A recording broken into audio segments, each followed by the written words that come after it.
Hello, everyone. Thank you for joining us today. My name is Matthew Wisely, one of the coordinators with Nikkei Rising, the young adult branch of Japanese American Memorial Pilgrimages. Throughout this month, we've highlighted talented artists in a variety of mediums, from Hajichi tattooing to game design and music. And we are excited to bring some of these wonderful artists together today for our panel discussion to close out our 2024 Artsy August program. So let's get to it and welcome our artists today. First off, we have Joey, aka HajimeHotta. We have Ava. Hello. And finally, we have Takuma, aka No Road Home. Hi, hi. Thank you all for joining us today, and we're really excited to have you. So we'll go ahead and get started with our questions. So I know we've gone through these probably in the individual interviews as well, but if you want to, just for the audience out there, again, do a quick intro, name, where you're living, and your art form. We'll go from there.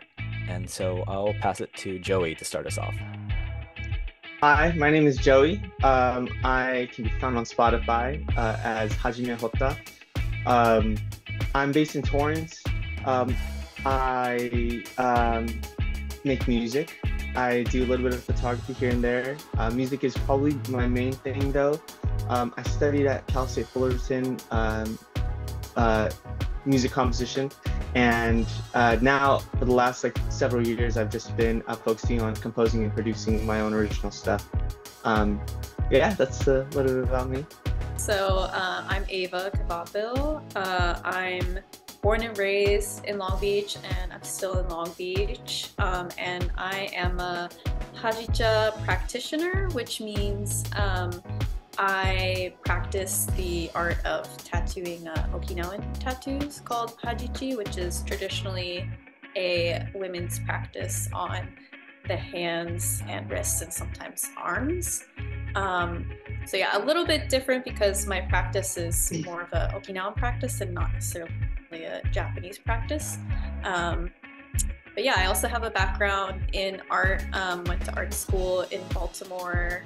And in addition to my tattooing practice, I do a lot of fine art drawings and paintings that sometimes center around my Okinawan identity.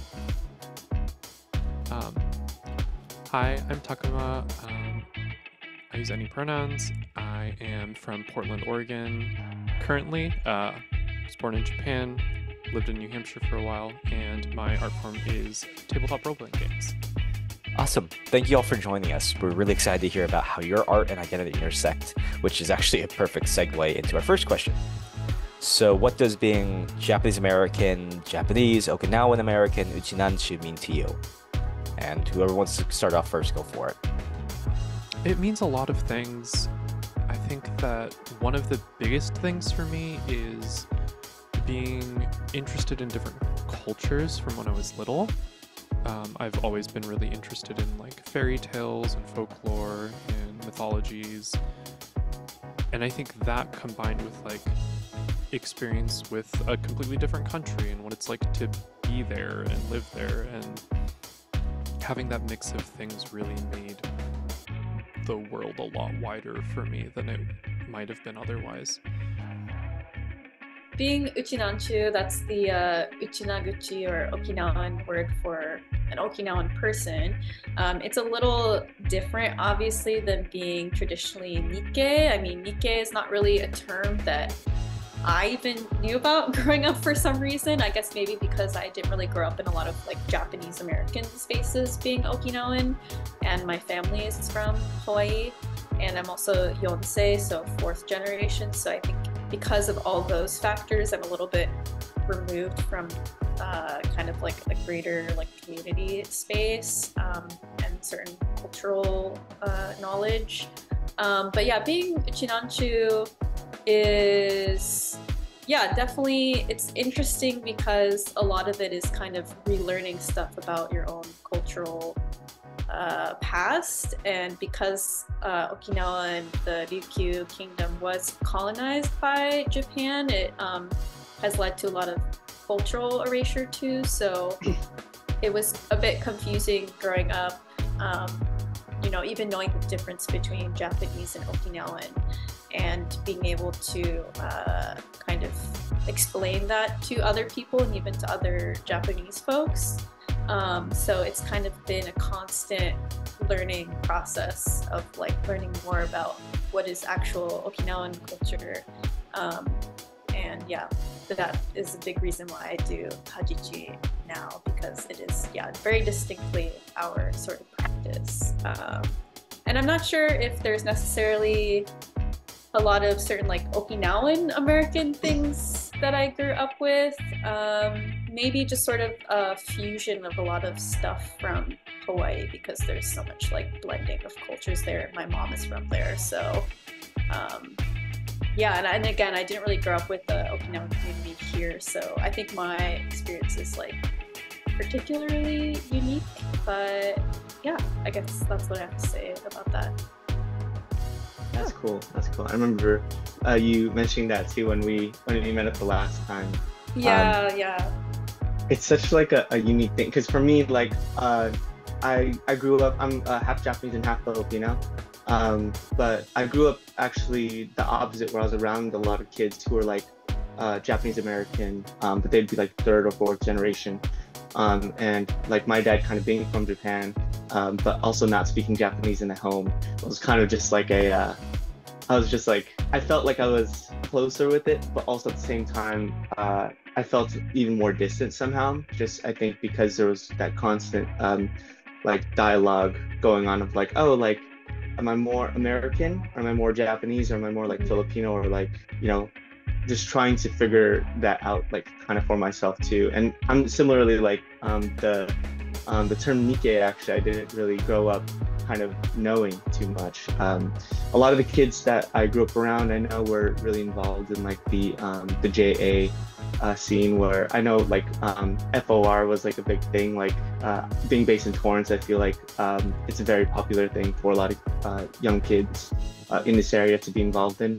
But for me, I started as a band geek from the 4th grade, and as much as I wanted to try to play sports, each time I picked up a basketball, I could not. So that just that option was not really for me, which I respect.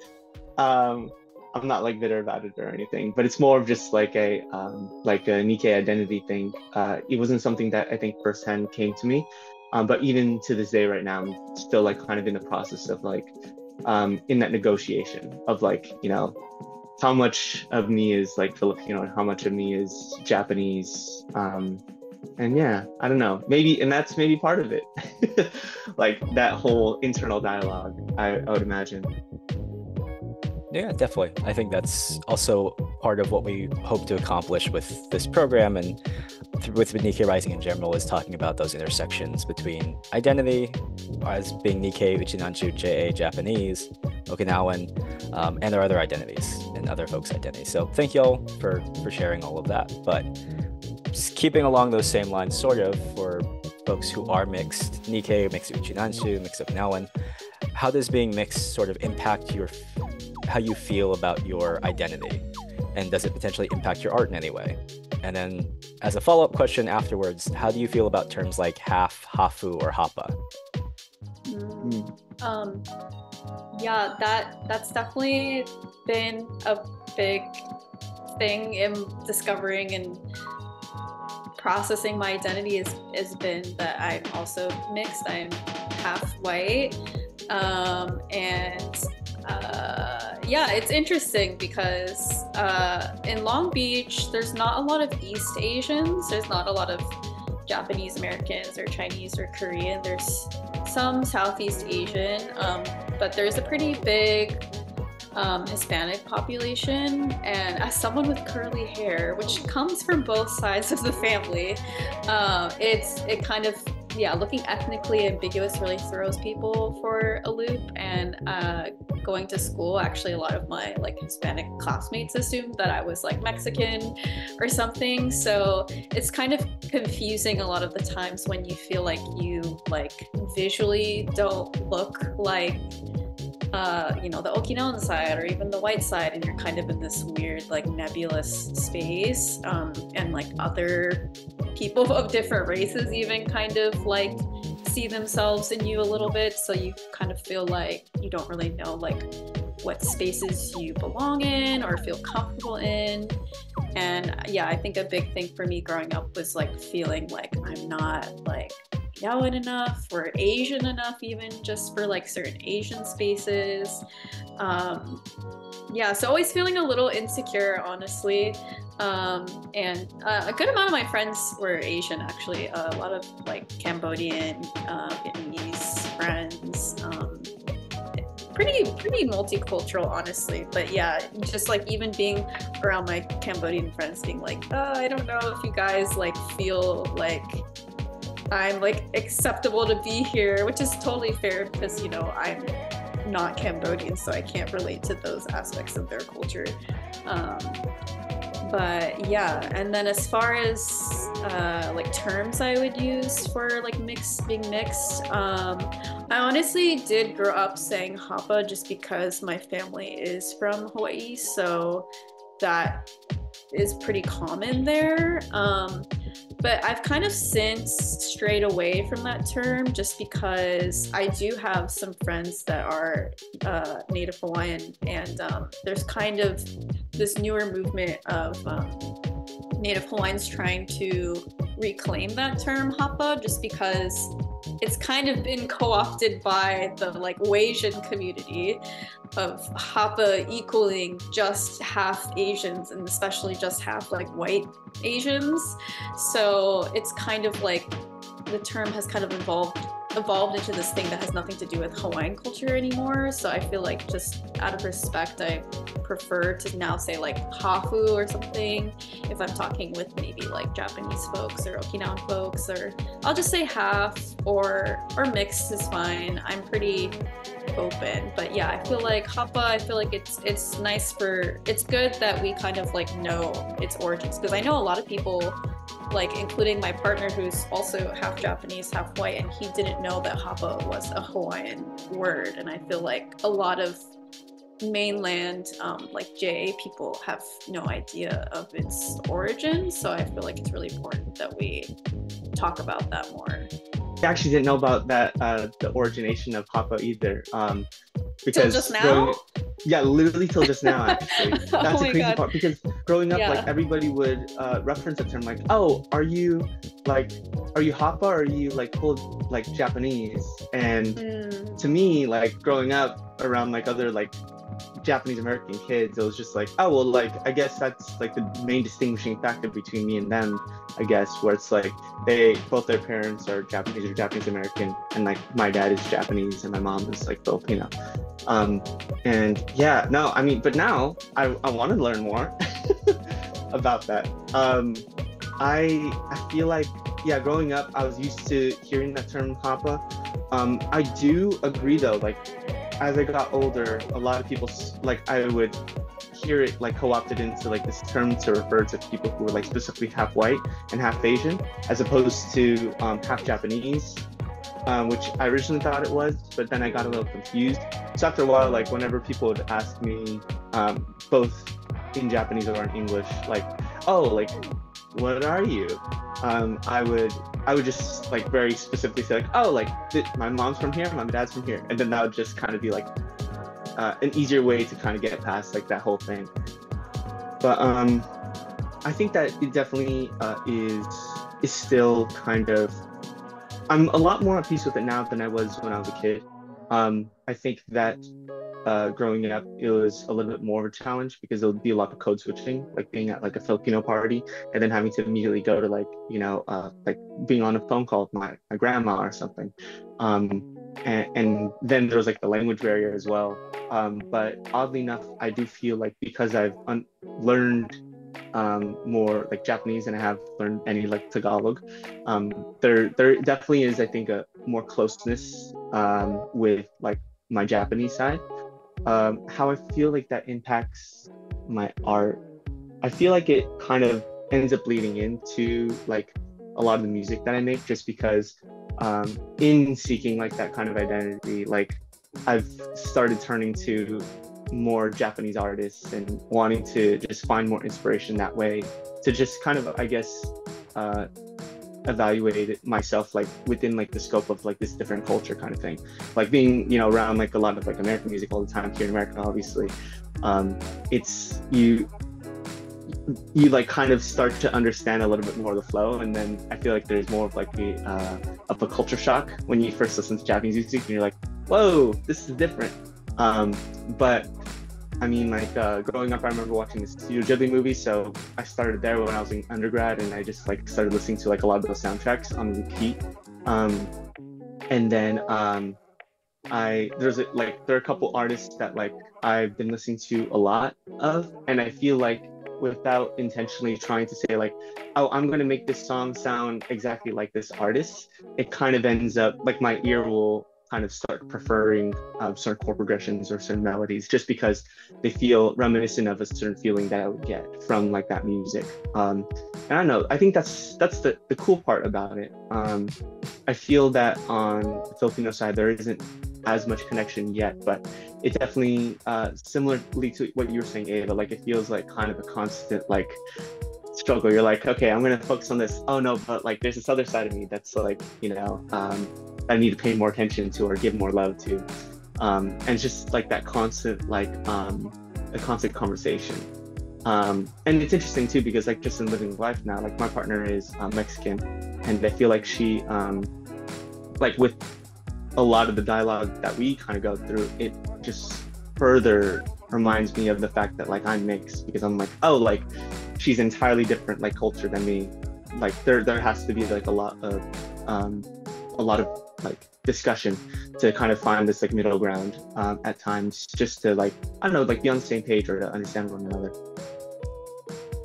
Oh yeah, I think I resonate a lot with what both of you said. I'm also mixed. My dad's white, my mom's Japanese and Chinese, so definitely feel a lot of that. Also being from different generations too, it's a lot to balance and a lot to figure out. But again, appreciate y'all sharing a lot about your family and about your own journey through identity. So also love the segues because I love being able to keep y'all talking. But moving on to our next question, we're going to look at how are you able to incorporate or express Nikkei culture, Uchinanshu culture, that is unique to your art form specifically? Well, mine is obviously for the tattoo work that I do, it's super directly linked to Okinawan or Ryukyuan culture because like it's literally, my work is reviving like dying art form from our culture. So yeah, with Hajiji, which is one of many names for it because Ryukyu is a chain of islands that's very diverse and there's different native languages on different islands. So the practice can be called different things, but Hajiji has kind of become like the overarching term that we use now to simplify things. But yeah, it's traditional women's practice of tattooing hands, and there's a lot of spiritual ties to a lot of Okinawan spirituality is rooted in it, and there's also some social aspects. Originally, I think a lot of the symbols and getting them done had to do with kind of like reaching certain stages of like womanhood, like having children or getting married. It's like stages that you might get your tattoos at because it was sort of a lifelong process. So yeah, bringing back this practice has obviously been an awesome reconnecting journey for me as someone who didn't really grow up with Okinawan community. Oh yeah, and I should say that when I mean bringing back, it's because the tattooing practice of Hajiji was banned when Japan took over Ryukyu, and so that was in 1899, I believe. So some people still did it in secret, and really the only like last surviving people that had it probably passed away in maybe the 70s or 80s. So in like modern times, the only people you would see with the tattoos were like elderly women. And then pretty much after that, it kind of didn't carry on because Japan to this day is still very strict about tattoos and carries a lot of social stigma around tattoos. So I think in general, like people aren't really inclined to get them there now. So only in the past like 4 or 5 years has there kind of been this resurgence of this tattooing practice, and it's largely been people in diaspora, because we're fortunate enough that like some of the countries that we live in aren't so afraid of tattoos, essentially. So that's why, yeah, there's me and other folks in America and like Latin America that do this practice, and then there's one person in Okinawa. So yeah, obviously very tied to a cultural tradition, but yeah, it's helped me reconnect with a lot of Okinawan and Ryukyuan folks. I've met like, I don't know, I feel like 50 plus people at this point that I never knew before, and people I didn't know lived in like Long Beach or really close by. Yeah, like some of my clients that I like found out I was like distantly related to because of the practice. Yeah, so that's been really cool. It's just put me in community, and I'm in this space online and in person where I'm like just constantly like researching stuff about my own culture and just processing it all the time and taking it in. It's awesome. But aside from the tattooing, since I mentioned I also do my own personal art, that does kind of like, my identity does kind of start to tie into that more too now. It's been more of a recent thing for me. Like my art is pretty abstract and has a lot of like shapes and textures, and it's not necessarily meant to look like anything, but like lately, because I've been learning a lot about like Okinawan traditional textiles, which is like a big part of our culture, I've been kind of wanting to incorporate some like motifs from that into my work, just because I was like, I'm doing this tattooing practice and I'm doing my art, but like, why am I not like bringing my culture into my art? Like that's something I never really did before, and there wasn't really a reason why. I just hadn't like brought it into fruition. So I've been kind of trying to push myself to like bridge my tattoo work and my personal art together. So yeah, that's been kind of a goal of mine lately, is like, how can I invite some Okinawanness into it? But yeah, that's what I have to say about that, I guess. For me, a lot of it has to do with the kinds of stories that I want my games to tell. I really like making slice of life games, those kinds of smaller stories that are, maybe less exciting than like a D&D adventure, but kind of like everyday life to me is really interesting, and stories that are about everyday life and small moments. And I get a lot out of like watching those stories, hearing those stories, and like telling them with my games. This is gonna sound like kind of silly, but like growing up for me, I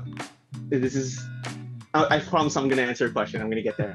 I used to play this one video game called Kingdom Hearts, and like all of my friends knew me as like the kid that was obsessed with Kingdom Hearts.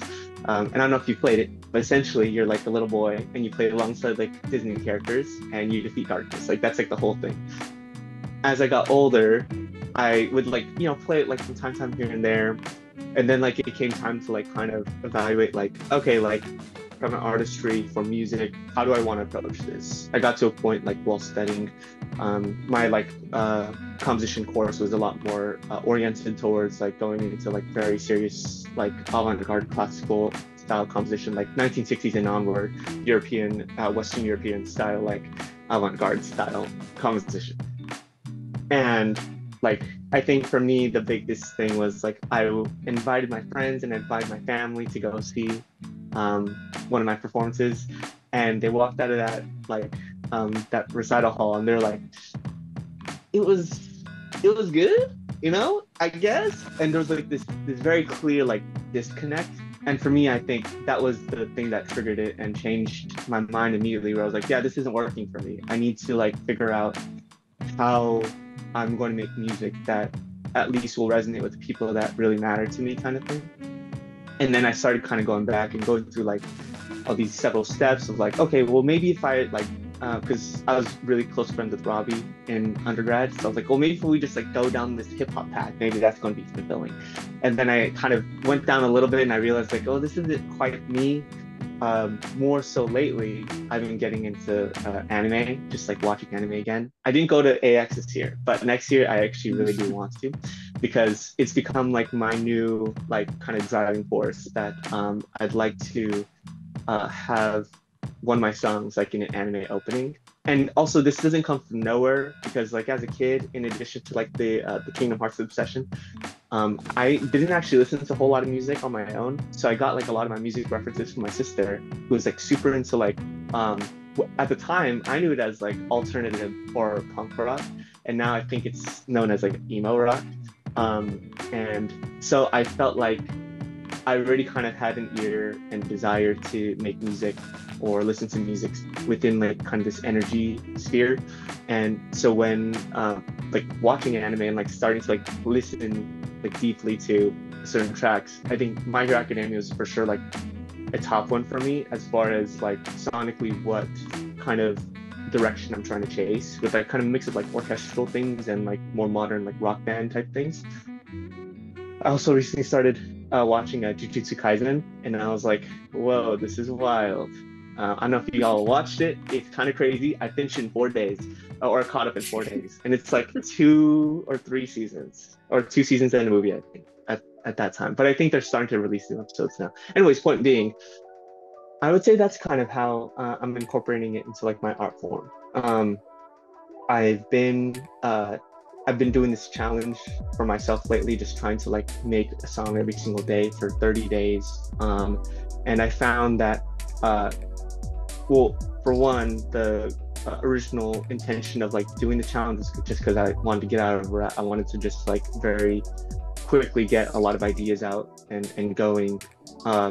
And as I started doing it, I realized like, oh, I'm going to have to just incorporate this challenge into my everyday life. So I'd wake up at like 4 a.m. and then I'd start making music, and then I would get dressed for like my job, and then be at work at like 8 a.m. And it was just like, wow, this is just a normal thing. And I did that for the last like 30 days. Not 4 a.m. every single day, but like, you know, roughly speaking, the idea of like incorporating it into your schedule. But what I found was, because I was always tight on time, was that high energy things were always like kind of really getting me there.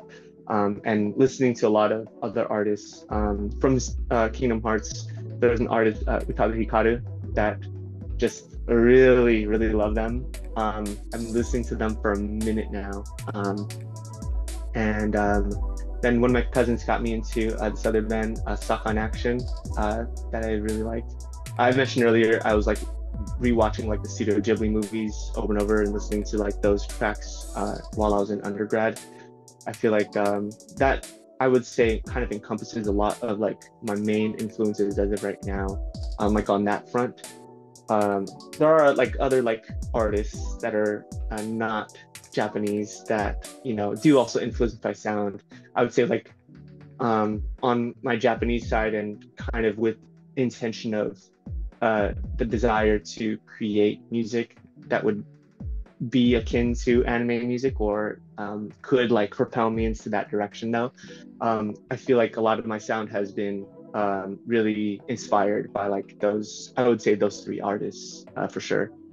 But yeah, so, and then in that same way, I actually just I've been getting a little bit into video editing as well, and I like have had this desire to, whenever like I'm in a new setting, similarly I think to an anime, or actually I would say it's very, very like, it seems to me like it's very just I see it only in there, but it could be like in other forms of media as well, where there are like very like still locked shots of just setting with like no words, no direction, nothing happening.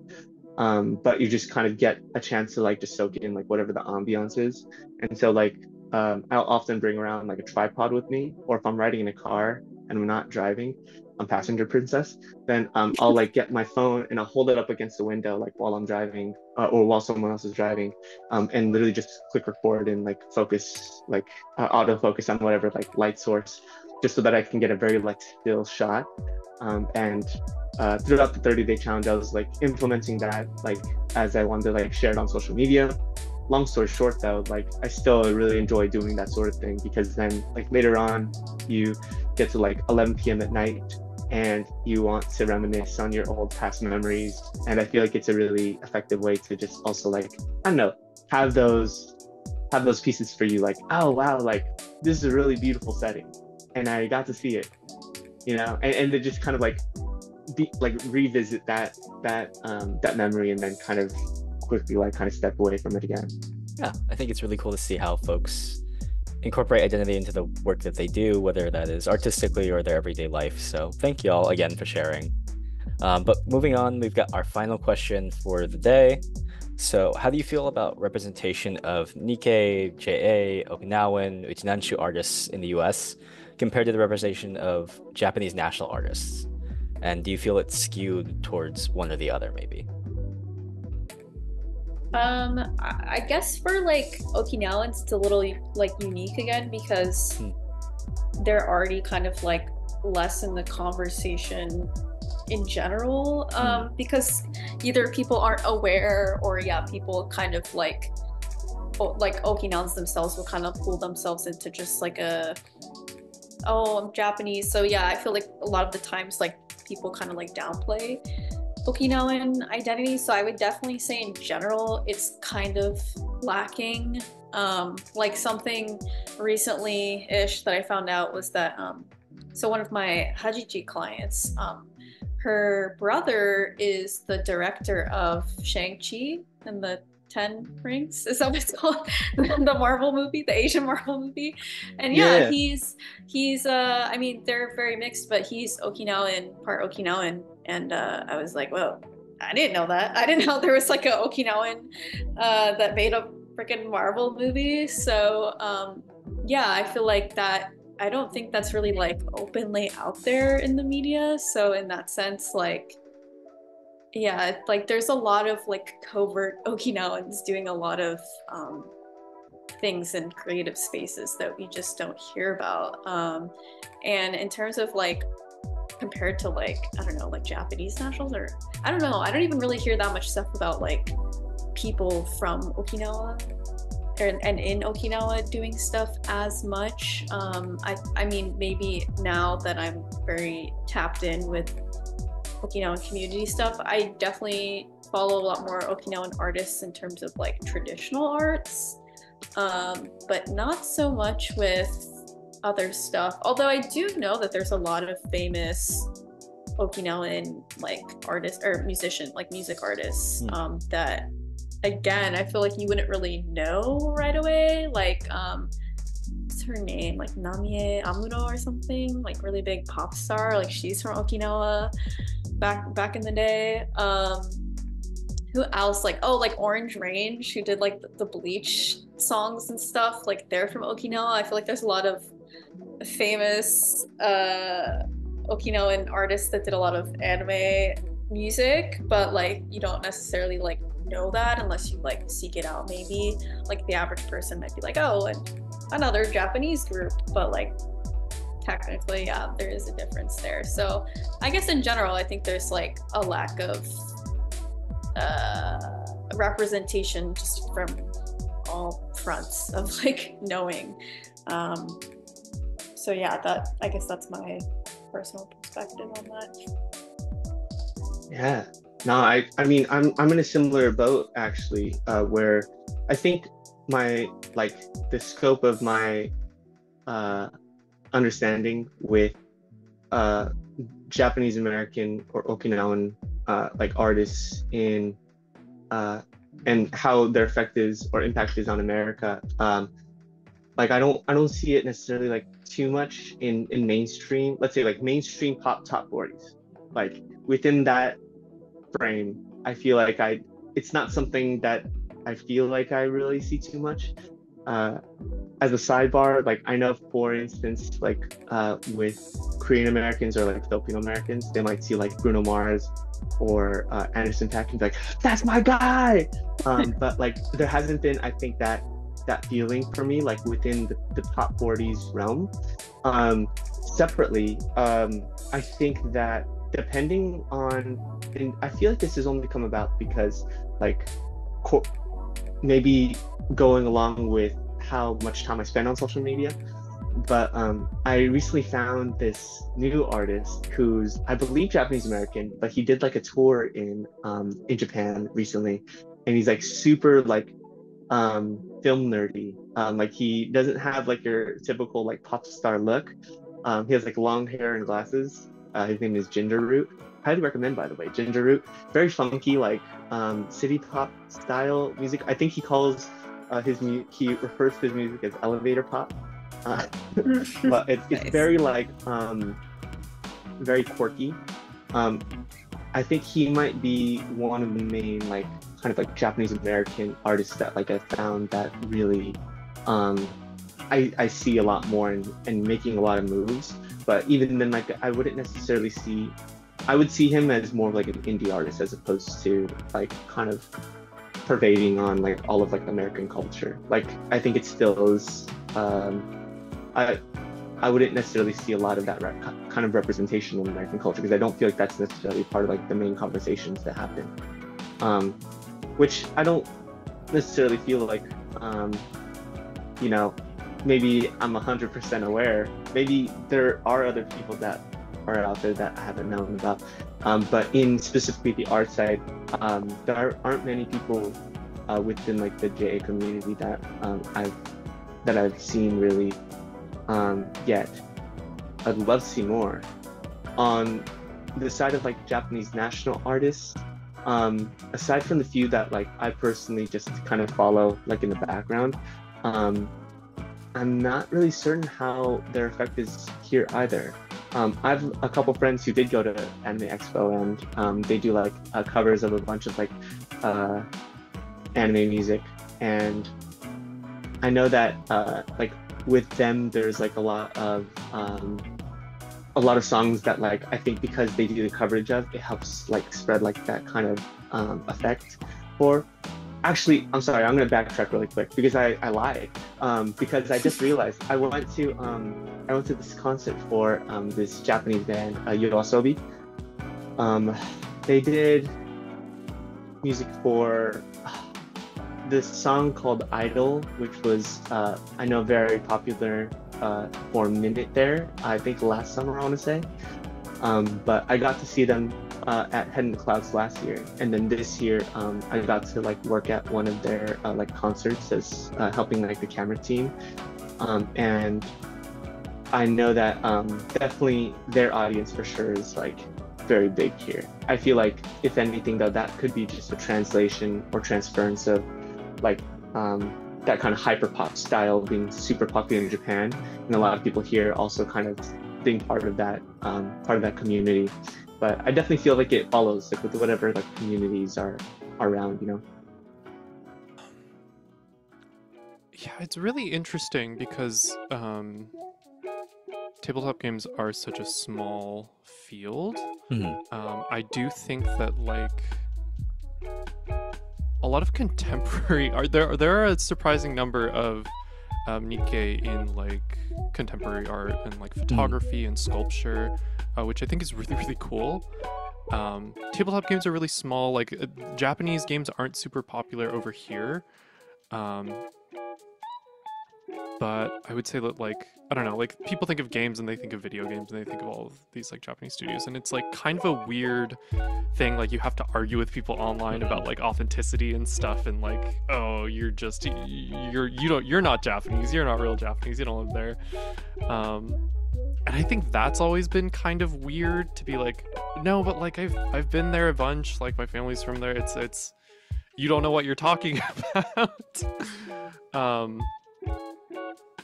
I do think it would be really cool to have more Japanese tabletop games translated and available here, and that's also something I would like to do, is like work on translating my own stuff. I've, you know, been working on Japanese to be able to do that myself, but, you know, also thinking about working with publishing companies about that. And I do think more exchange in tabletop games specifically would be really nice. And with that, I want to go ahead and close out our panel for today. So thank you all so much for joining us here and for taking the time to showcase your artwork off to everyone this past month. And before we head out, we obviously want to give you all the opportunity to plug your socials and any upcoming projects that you might have. So please go ahead and let the audience know what you got going on. My itch page, where all of my games are, is noroadhome.itch.io. And I am currently working on a very funny, after I said that bit, but a kind of combat-oriented game called A Blade Breaks, where you are using a bunch of weapons that you've picked up in a fight, and there's a durability system, and you're trying to use the right tool for the right situation and get the most out of, you know, what you've scraped together. Very kind of like scrappy, very combat-oriented game, which is different from my norm, but it's been really interesting to go in a different direction. And, you know, that's been drawing a lot from video games like Breath of the Wild and Elden Ring and things like that. And my game Stewpot Tales from a Fantasy Tavern, which I was publishing with Evil Hat, is going to print right now. It should be available in like bookstores wherever there are a decent number of tabletop games, and in tabletop game stores sometime in the next half a year to a year, I'm guessing. So please look out for that. It's a slice of life game about adventurers who have retired and are starting a tavern together and kind of mentoring the next generation. If you're curious about my Hajichi work, you can find me at Chirū, CHIRUU _tattoo, TATTUU, on Instagram. And so Chirū is in reference to my middle name, which is Okinawan. It's like the Okinawan version of Tsuru, which is like crane, the bird. So yeah, all my Hajichi work and other tattoo work is there. And then I do have a personal Instagram, but it's also just honestly for like my like non-tattoo art that people can check out too. And that's A Kvapil, my last name, KVAPIL at Instagram. And I also do have my Hajichi page. It has my website on there if like people want to find out more like specific information and whatnot. But yeah, thanks so much for having us. Yeah, I just really wanted to plug the plugs other than that. Sure. No, I'm gonna probably plug as well. You can find me on Instagram. I'm mostly on Instagram, I think, for as far as like social media goes, but you can find me at Hotta, HOTTA, haji.me. That's HAJI.ME. I have like a few links there. I have some like Spotify links, some SoundCloud links, like in that like Linktree thing. And I recently put out the 30-day project, just plugging that, like if anybody wants to listen to it. Low key, at the time that we're recording this, I've only put out videos like 1 through like 26, but actually I finished the like project a week before, so I'd have more time to create videos. So I've been done for a couple of days now, technically, even though on social media that's not the case. But yeah, that I usually often post a lot of a mix between like my music project, video edits that I'm doing, collaborations with friends there. But follow me or DM me if you want to collaborate, anybody or anything. Or Ava, I don't know if like you need music for a video, if you need videos to be edited. Honestly, I'm just throwing it out there. That might be fun in the future. Well, we can definitely chat about that sometime. For sure. I'm open. Love collabs. Yeah. Yeah, absolutely. Yeah, no, but yeah, thank you so much for having us, man. Yes, thank you, Matthew. It was nice to meet you.